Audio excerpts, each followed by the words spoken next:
Ia tak punya nama di catatan negara. Ia hanya seorang bayangan di balik setir truk tua, muncul saat teror menguasai jalan, lalu menghilang tanpa jejak setelah keadilan ditegakkan. Tapi setiap klakson yang berbunyi di jalan lintas Sumatera, adalah bukti bahwa legenda itu masih hidup. Ketika hukum tak mampu menjangkau jalanan, satu sosok bayangan bangkit, bukan untuk dikenal, tapi untuk melindungi.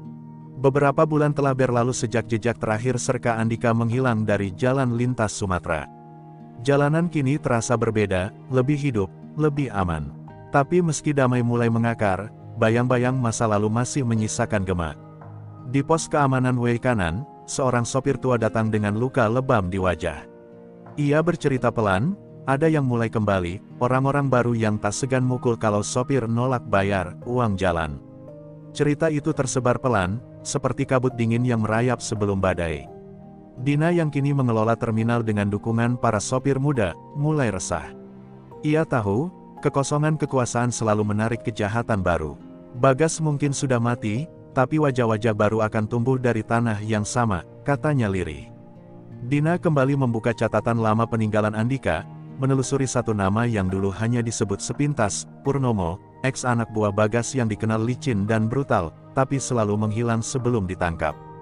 Di saat yang sama, sebuah rekaman CCTV dari SPBU kecil di Lampung Tengah menjadi viral di kalangan sopir. Dalam rekaman itu, dua preman bersenjata mencoba memalak truk di malam hari. Tapi sosok misterius berpakaian sopir keluar dari kabin, menghajar keduanya dalam waktu kurang dari 1 menit, gerakan cepat, efisien, dan senyap. Lalu ia masuk ke kabin dan pergi tanpa jejak. Sopir-sopir mulai bertanya, apakah dia kembali?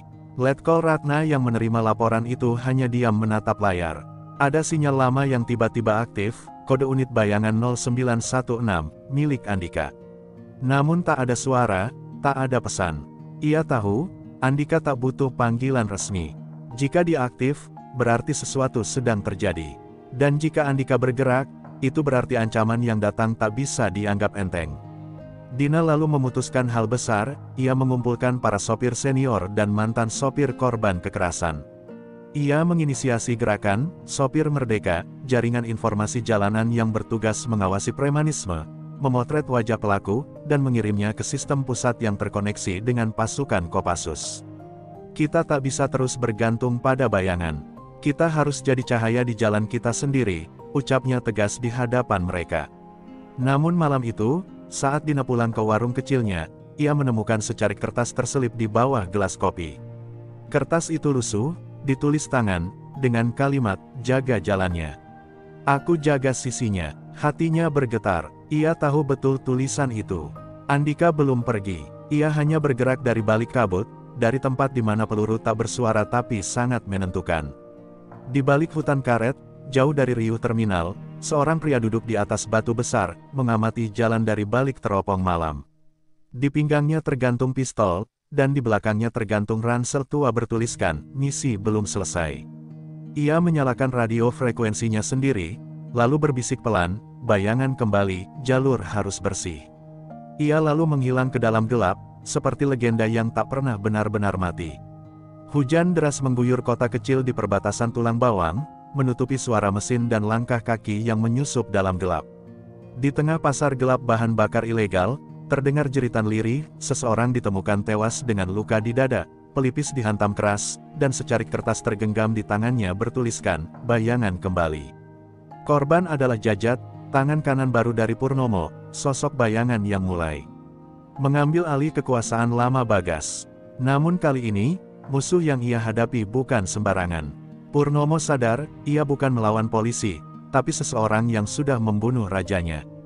Di balik layar, Letkol Ratna menerima laporan dari jaringan, Sopir Merdeka. Tanda-tanda kebangkitan organisasi hitam mulai terlihat, pungli di rest area, pemalakan terminal, bahkan penyerangan terhadap keluarga sopir yang menolak membayar. Tapi yang membuatnya merinding adalah pola pembunuhan Jajat, terlalu bersih, terlalu efisien. Ia tahu hanya satu orang yang bisa melakukan itu dengan tangan kosong di bawah hujan deras, Andika. Sementara itu, Dina menemukan kiriman misterius di meja warungnya, sebuah USB dengan label lusuh, rute Purnomo. Saat ia memutarnya di laptop, muncul peta rute penyelundupan bahan bakar ilegal yang dikendalikan Purnomo dari balik layar. Di salah satu titik, ada tanda merah mencolok di sebuah pelabuhan tua. Dina tercekat. Dia di sini, di jalur laut. Tak butuh waktu lama, file itu ia kirim ke Ratna, dan ke jaringan sopir. Satu pesan menyebar ke seluruh truk, buka mata. Buruan besar sedang berkeliaran. Andika, yang telah menyusup ke salah satu pos transit Purnomo, akhirnya menangkap sinyal komunikasi satelit. Ia menyamar sebagai kurir minyak oplosan, mengenakan topeng dan nama palsu.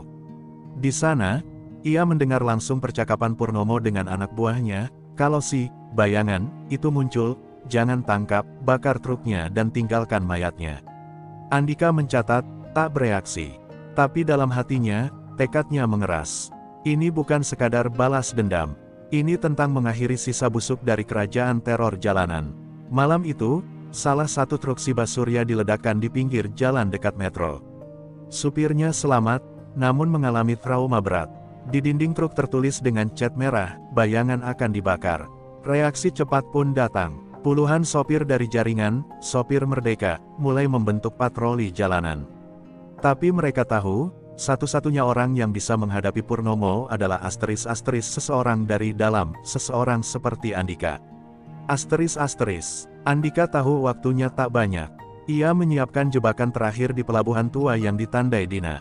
Ia memancing Purnomo ke sana dengan mengirim pesan ke anak buahnya yang telah ia, sengaja, biarkan hidup. Purnomo, Bagas mati bukan karena peluru. Tapi karena ia pikir dirinya raja. Kau mau mati sebagai raja juga.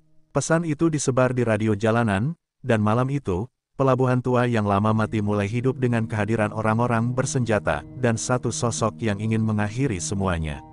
Langkah Andika menyusuri dermaga gelap seperti harimau dalam hening. Di balik setiap bayang-bayang kontainer, ia tahu bisa ada peluru menunggu. Tapi ia tak gentar. Malam itu, hanya ada satu misi dalam pikirannya, menemukan Purnomo, dan memastikan tak ada lagi raja teror yang tumbuh dari tubuh jalanan.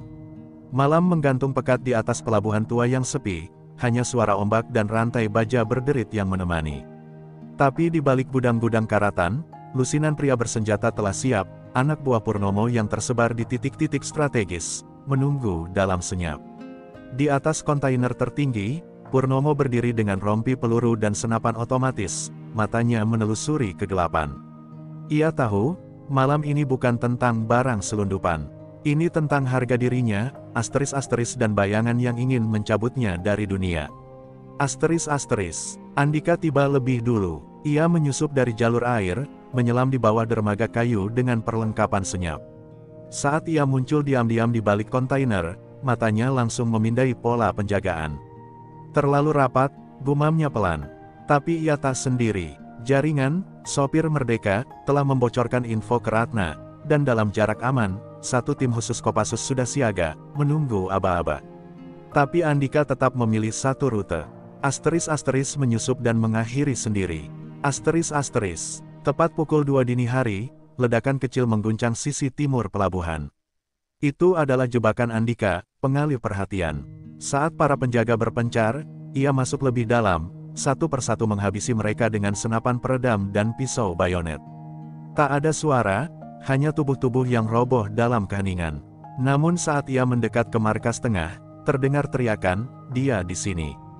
Bayangan masuk, tutup semua akses keluar, perang pun tak terhindarkan, tembakan meletus. Gudang kayu hancur dihantam peluru. Andika berlindung di balik tumpukan besi tua, membalas tembakan dengan akurasi mematikan. Satu persatu anak buah Purnomo tumbang, tapi pasukan mereka tak sedikit. Peluru menghujani langit malam seperti badai baja. Andika kehabisan peluru, melempar granat asap, lalu bergerak zigzag menuju dermaga utama, tempat Purnomo sudah menunggunya dengan tatapan buas. Pertemuan keduanya tak ada basa-basi. Purnomo menembak lebih dulu, Andika berguling, mencabut pisau dan menyerang. Keduanya bertarung brutal, tinju, tendangan, pisau menghantam pelat baja, tubuh membentur besi kontainer. Purnomo besar, liar, namun Andika lincah dan terlatih. Darah menetes dari pelipis mereka, nafas terengah, tapi tak ada yang mundur. Hingga akhirnya Andika berhasil menjerat leher Purnomo dengan tali baja kecil dari ikat pinggangnya. Namun Purnomo masih berontak. Ia menghantamkan siku ke rahang Andika, menjatuhkannya. Dalam sekejap, Purnomo mencabut pistol cadangan dari sepatu dan mengarahkannya ke kepala Andika. "Kau pikir bisa matiin dua raja jalanan sekaligus?" ujarnya sambil tertawa kasar. Tapi sebelum ia sempat menarik pelatuk, dor, peluru menembus dadanya dari kejauhan. Letkol Ratna muncul di belakang, senapan masih mengepul. "Aku hanya percaya satu orang bisa menghabisimu. Tapi aku tak mau kehilangan dia malam ini." Purnomo jatuh terduduk, matanya kosong menatap laut, darahnya mengalir membasahi kayu pelabuhan. Andika perlahan bangkit, memandangi tubuh musuh terakhirnya. Tak ada teriakan kemenangan, hanya keheningan. Sebab ia tahu, asteris-asteris perang ini bukan tentang kejayaan, tapi tentang membungkam teror yang tak terlihat oleh hukum. Asteris-asteris Andika menatap Ratna, lalu berkata pelan, "Sudah selesai. Yang ini, sudah selesai." Saat fajar menyingsing, pelabuhan tua itu tak lagi sunyi.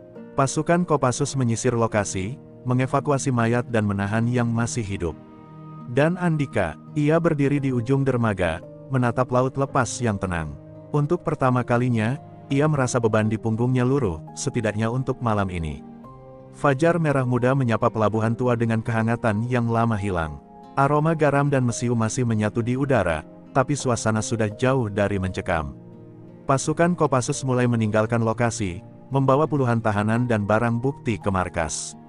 Di antara mereka, Andika hanya berdiri diam, menatap laut dengan tatapan kosong.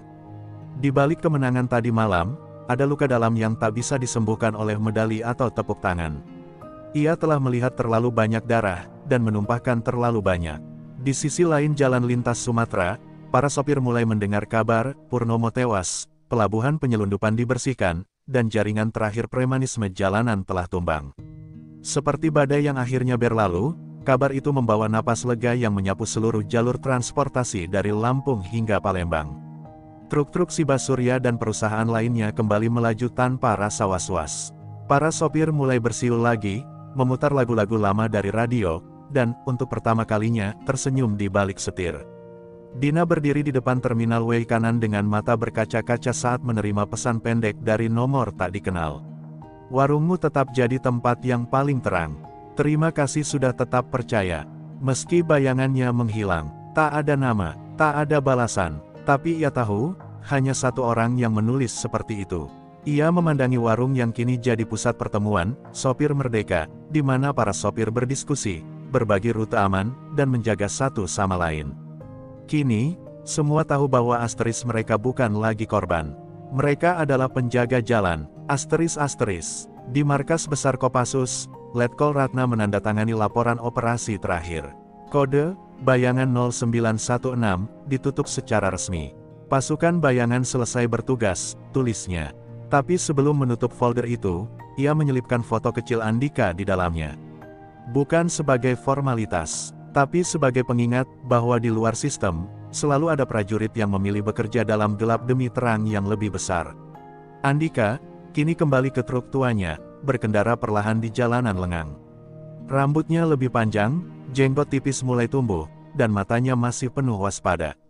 Tapi kali ini, tak ada misi. Tak ada target, ia hanya melaju, mungkin ke Aceh, mungkin ke Jawa, mungkin ke tempat lain yang membutuhkan bayangan.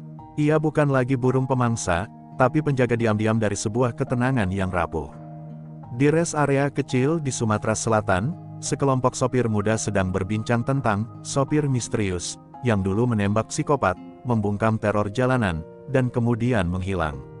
Salah satu dari mereka menunjuk truk tua yang terparkir di ujung area. Katanya, itu truk dia. Tapi nggak ada yang berani ngajak ngobrol.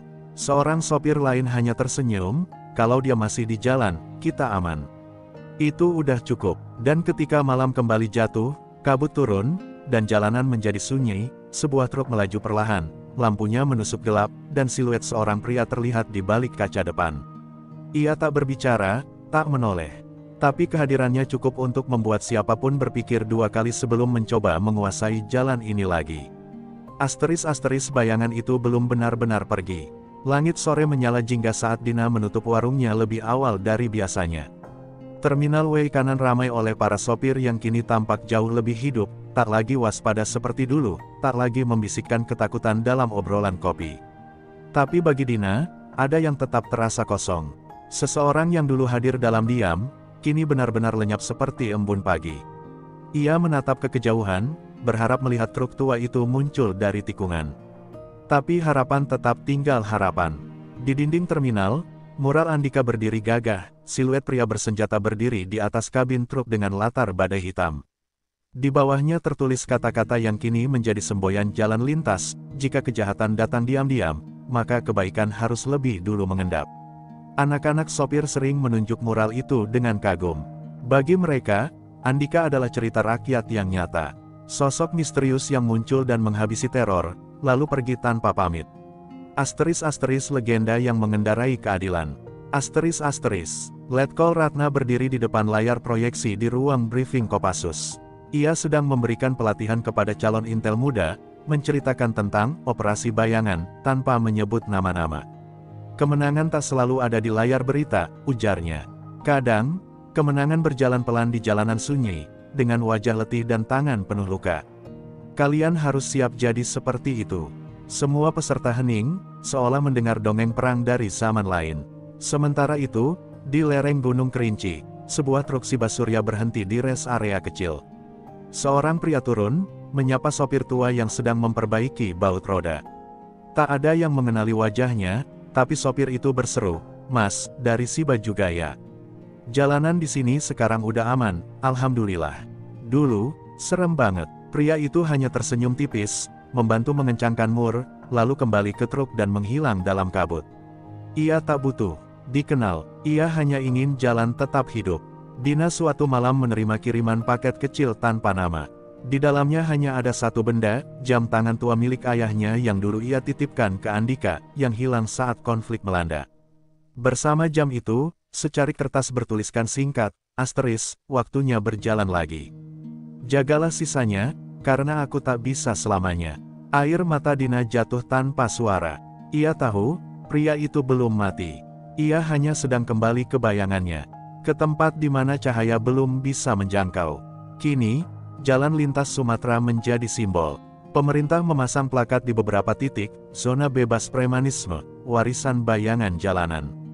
Setiap sopir yang melintas membunyikan klakson 2 kali saat melewati Wei kanan, sebagai penghormatan diam-diam kepada sosok yang telah mengubah sejarah jalur itu.